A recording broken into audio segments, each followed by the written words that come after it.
พญานาครุมกัดแต่ไม่ตายเพราะข้าคือบุตรแห่งวายุเทพ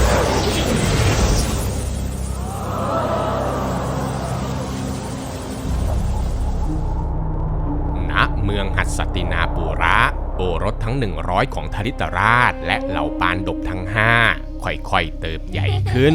ความบาดหมางของพี่น้องเก่ารบและปานดบก็เริ่มก่อตัวขึ้นเช่นกันเนื่องจากทุรโยธนั้นนะครับเคยเป็นพี่ใหญ่เพียงผู้เดียวของเหล่าเก่ารบมีสิทธิ์เป็นผู้สืบราชวงศ์เต็มร้อยแต่เมื่อเหล่าปานดบเข้ามาทุรโยธที่เกิดทีหลังยุทธิธิระบุตรจากพระยมนานถึง2 ปีแม้ว่านางคานธารีผู้เป็นแม่ของเขาจะตั้งท้องก่อนก็ตาม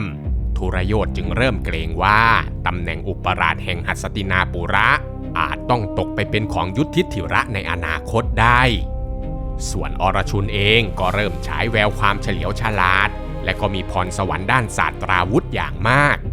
ส่วนพีมะนั้นก็ยิ่งน่าหวั่นเกรงกว่าใครเพราะพีมะเป็นบุตรแห่งพระวายุเขามีกำลังมหาศาลเกินกว่าเด็กทั่วไปหลายเท่าแถมด้วยความที่ยังเป็นเด็กเนี่ยแหละครับพีมะจึงไม่รู้จักควบคุมแรงของตัวเอง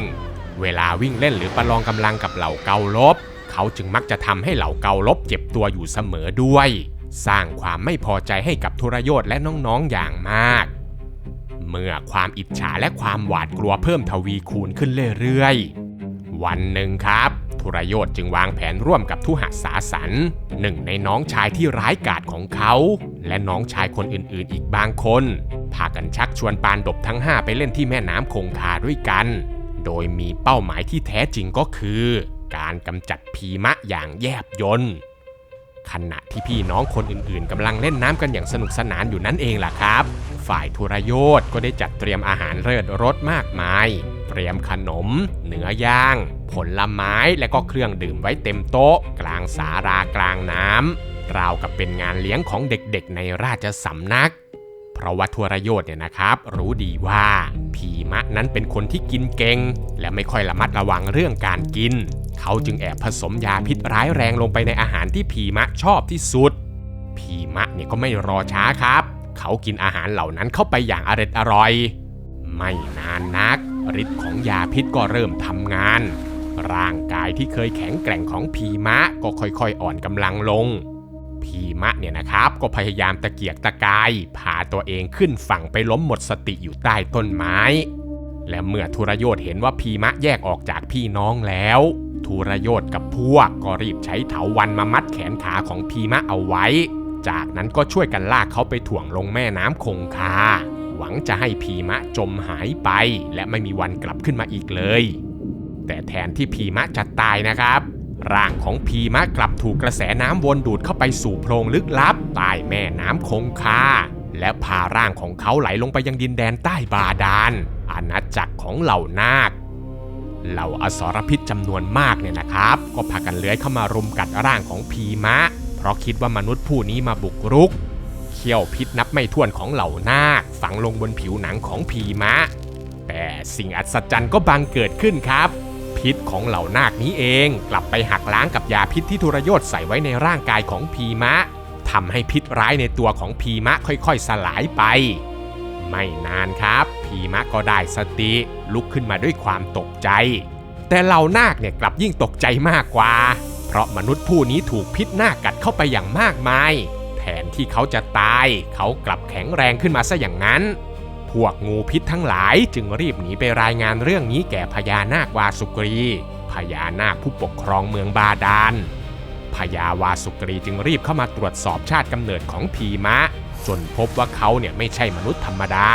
แต่เป็นถึงบุตรแห่งพระวายุและมีสายสัมพันธ์กับนาคอารยกะนาคอาวุโสที่เป็นปู่ทวดของนางกุนตีด้วยนาคอารยกะจึงต้อนรับพีมะอย่างดีนอกจากนี้นะครับพญานาควาสุกรีเนี่ยก็เอ็นดูพีมะอย่างมากถึงขั้นมอบน้ำทิพย์ของเมืองนาคให้แก่พีมะได้ดื่มเมื่อพีมะดื่มเข้าไปพละกำลังของเขาก็เพิ่มพูนขึ้นอย่างมหาศาลพีมะเนี่ยนะครับพักฟื้นอยู่ในเมืองนาคหลายวันจนร่างกายฟื้นตัวสมบูรณ์แล้วเหล่านาคจึงพาเขากลับขึ้นมายังโลกมนุษย์ไปส่งเขาจนถึงเมืองหัสตินาปุระเหล่าปานดบและนางกุนตีต่างก็ดีใจมากเพ ราะเป็นเวลาหลายวันมากที่พวกเขาพยายามตามหาพีมะและคิดว่าพีมะหายสาบสูญไปแล้วส่วนทุรโยธเมื่อรู้ข่าวว่าพีมะกลับมาอย่างปลอดภัยแถมยังดูแข็งแรงกว่าเดิมหลายเท่าซะอีกเขาก็แค้นใจมากเลยนะครับและก็รู้ทันทีว่าพีมะเนี่ยไม่ใช่ศัตรูธรรมดาหากเขาต้องการจะครอบครองบัลลังก์แห่งหัสตินาปุระในอนาคตเขาจะต้องหาทางกำจัดเหล่าปานดบไปให้ได้ไม่ทางใดก็ทางหนึ่งพีมะเนี่ยนะครับเล่าเรื่องราวที่เกิดขึ้นทั้งหมดให้กับพี่น้องและนางกุนตีได้ฟังทำให้นับตั้งแต่นั้นมาล่ะครับพี่น้องทั้งสองฝ่ายก็ไม่ลงรอยกันอีกเลยต่างฝ่ายต่างระแวงกันและกันจนการเวลาผ่านล่วงเลยไปเด็กชายทั้ง105คนก็เติบโตขึ้นเป็นหนุ่มหน้าตาดีกันทุกคนผีสมะท่านปู่ของเหล่าปานดบและเหล่าเการบก็ได้จัดการให้โทรณาจารย์มาสอนวิชาการใช้อาวุธและการต่อสู้ให้หลานๆซึ่งโทรณาจารย์นั้นนะครับเก่งเรื่องการยิงธนูการใช้อาวุธและก็การรบเป็นอย่างมากเมื่อเขาได้มาสอนเหล่าเจ้าชายในเมืองหัสตินาปุระเขาจึงถ่ายทอดวิชาความรู้ให้ทั้งหมดโดยเฉพาะอรชุนบุตรแห่งพระอินทร์ที่ดูเหมือนว่าจะเก่งกาจเรื่องการยิงธนูกว่าคนอื่นๆโทรณาจารย์จึงแอบสอนความรู้เรื่องการยิงธนูแบบพิเศษให้แก่อรชุนพร้อมกับลูกชายของเขาที่ชื่อว่าอัศวัฏฐามาเพียง2 คนเท่านั้นก็เลยทำให้อรชุนยิ่งเก่งเกินหน้าเกินตาพี่น้องคนอื่นๆไปอีกขั้นเสมอแน่นอนครับว่าเรื่องนี้ยิ่งทำให้ทุรโยธอิจฉาริษยาหนักขึ้นทุกๆวันด้วยหลังจากที่โทรณาจารย์ถ่ายทอดวิชาศาสตราวุธให้แก่เหล่าเจ้าชายจนจบสิ้นแล้วโทรณาจารย์ก็ได้จัดให้มีการประลองอาวุธครั้งใหญ่ขึ้นในเมืองหัสตินาปุระเพื่อให้ผู้คนได้เห็นฝีมือของศิษย์เขาทั้งหมดลานประลองถูกตกแต่งขึ้นอย่างยิ่งใหญ่ผู้คนทั่วเมืองต่างพากันมาชมงานนี้ด้วยความตื่นเต้นบนที่ประทับของราชวงศ์ก็มีพีสมะธริตราชนางคานธารีนางกุนตีวิทูลและเหล่าผู้ใหญ่แห่งราชสำนักนั่งรับชมอยู่พร้อมหน้าไม่นานครับการประลองก็เริ่มต้นขึ้น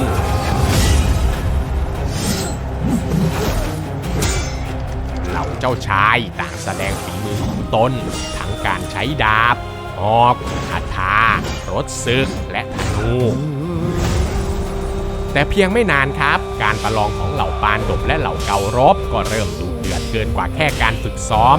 โดยเฉพาะการดวลคาถาระหว่างพีมะกับทุรโยธซึ่งทั้งสองเนี่ยไม่ใช่แค่ประลองฝีมือนะครับแต่ฟาดฟันกันกะจะเอาให้ตายพีมะใช้กำลังมหาศาลของเขาบุกเข้าใส่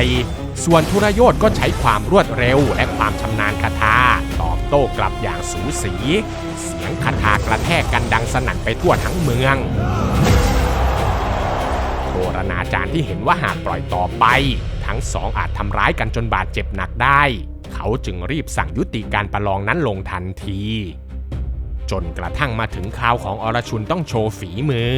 ลานประลองก็เข้าสู่บรรยากาศที่เงียบสงบอรชุนเนี่ยนะครับหยิบคันธนูขึ้นมาแล้วแสดงวิชาการยิงธนูของเขาทำให้คนทั้งสนามประลองต้องตกตะลึง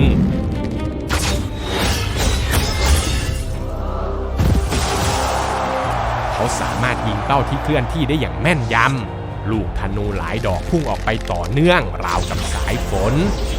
นอกจากนี้อรชุนยังสามารถใช้ลูกธนูสร้างม่านป้องกันรอบตัวได้อย่างน่าอัศจรรย์จนทุกคนเนี่ยต่างก็ยอมรับว่าในหมู่เจ้าชายทั้งหมดนี้ไม่มีใครโดดเด่นด้านธนูเท่าอรชุนอีกแล้วฝ่ายโทรณาจารย์ก็ได้แต่มองศิษย์รักด้วยความภูมิใจเพราะอรชุนผู้นี้แหละครับคือลูกศิษย์ที่โทรณาจารย์ตั้งใจจะปั้นให้เป็นยอดนักธนูเหนือผู้ใดอยู่แล้วแต่ในขณะที่เสียงสรรเสริญของอรชุนกำลังดังก้องไปทั่วสนามชายหนุ่มผู้หนึ่งก็เดินเข้ามากลางลานประลองเขามีรูปร่างสง่างามผิวพรรณเปล่งประกายราวกับแสงอาทิตย์ดวงตาคมกริบและมีท่าทีที่มั่นคงไม่หวั่นเกรงผู้ใดชายผู้นั้นก็คือกันนะบุตรบุญธรรมของอธิรธาและนางราธาครอบครัวสารถีแห่งราชสำนักกันนะเนี่ยนะครับก้าวเข้ามาอย่างองอาจแล้วประกาศว่าเขาสามารถทำทุกอย่างที่อรชุนทำได้ และต้องการจะประลองฝีมือกับอรชุนต่อหน้าทุกคนฝ่ายอรชุนซึ่งอยู่ในวรรณะกษัตริย์ก็ไม่คิดจะประลองกับคนที่มีวรรณะที่ต่างกันแม้ว่าพวกเขาจะมีโทรณาจารย์ซึ่งเป็นอาจารย์คนเดียวกันก็ตามฝ่ายนางกุนตีที่นั่งดูอยู่ข้างลานประลองเมื่อนางได้เห็นรัศมีของกันนะที่ขุนตาเสื้อเกราะกับต่างหูทิพย์ที่ติดกายของกันนะมาตั้งแต่เกิดหัวใจของนางกุนตีก็สั่นสะท้านเพราะนางรู้ทันทีครับว่ากันนะก็คือลูกชายที่นางทิ้งลงแม่น้ำไปเมื่อครั้งยังเยาว์วัยนางกุนตีพยายามเก็บอาการทุกอย่างแม้แต่จะห้ามไม่ให้พี่น้องทะเลาะกันก็ทำไม่ได้ขณะที่สายตาผู้ชมกำลังมองว่ากันนะคือชายต่ำซักที่บังอาจมาท้าทายเจ้าชายแต่ในสายตาของธุรโยธกันนะคืออาวุธที่ฟ้าส่งมาให้แก่เขาเพราะถ้าหากมีใครสักคนหนึ่งสามารถยืนหยัดต่อหน้าอรชุนและเอาชนะอรชุนได้คนผู้นั้นก็อาจจะกลายมาเป็นกำลังสำคัญของเขาในอนาคตธุรโยธจึงลุกขึ้นต่อหน้าทุกคนแล้วประกาศว่าหากกันนะไม่มีฐานะพอที่จะประลองกับอรชุนเขาก็จะมอบฐานะนั้นให้แก่กันนะเองเมื่อพูดจบธุรโยธจึงแต่งตั้งกันนะให้เป็นเจ้าเมืองอังคะซึ่งเป็นเมืองขึ้นของเมืองหัสตินาปุระทันทีพิธีราชาพิเศษถูกทำขึ้นกลางลานประลองกันนะได้รับมงกุฎและตำแหน่งกษัตริย์ต่อหน้าทุกคนทำให้ชายที่ถูกเหยียดว่าเป็นลูกของสารถีกลายเป็นราชาแห่งอังคะในชั่วพริบตากันนะเนี่ยนะครับซาบซึ้งในน้ำใจของธุรโยธเป็นอย่างมากเขาจึงผูกใจเป็นมิตรกับธุรโยธอย่างแน่นแฟ้นนับตั้งแต่นั้นและก็กลายเป็นกำลังสำคัญของฝ่ายเการบโดยที่ไม่รู้เลยว่าตนเองก็คือพี่ชายของเหล่าปานดบทว่าการประลองระหว่างกันนะกับอรชุนยังไม่ทันได้เริ่มครับท้องฟ้าก็มืดลงและหมดเวลาของการประลองพอดีทั้งสองฝ่ายจึงต้องแยกย้ายกันไปพร้อมกับคำท้าทายที่ยังคงค้างอยู่ในใจครับ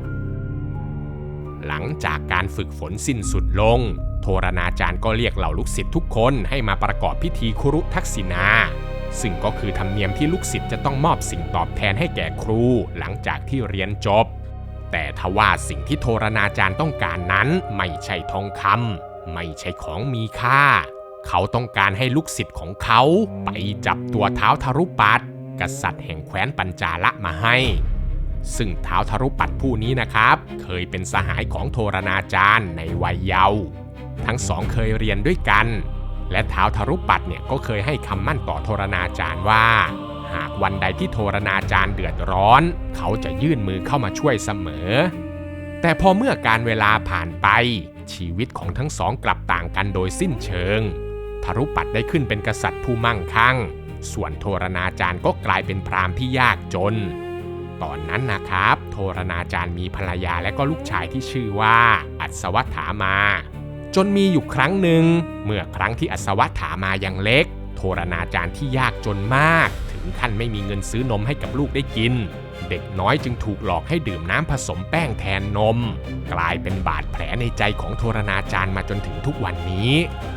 จนกระทั่งโทรณาจารย์เนี่ยนึกถึงคำสัญญาเก่าของท้าวทรุปัตรโทรณาจารย์จึงเดินทางไปยังแคว้นปัญจาละเพื่อขอความช่วยเหลือจากสหายเก่า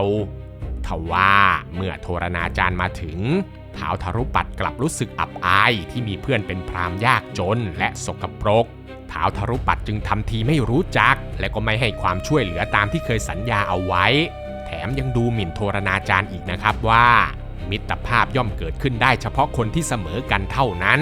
กษัตริย์ผู้ยิ่งใหญ่อย่างข้าจะเป็นเพื่อนกับพราหมณ์ผู้ยากจนอย่างเจ้าได้ยังไง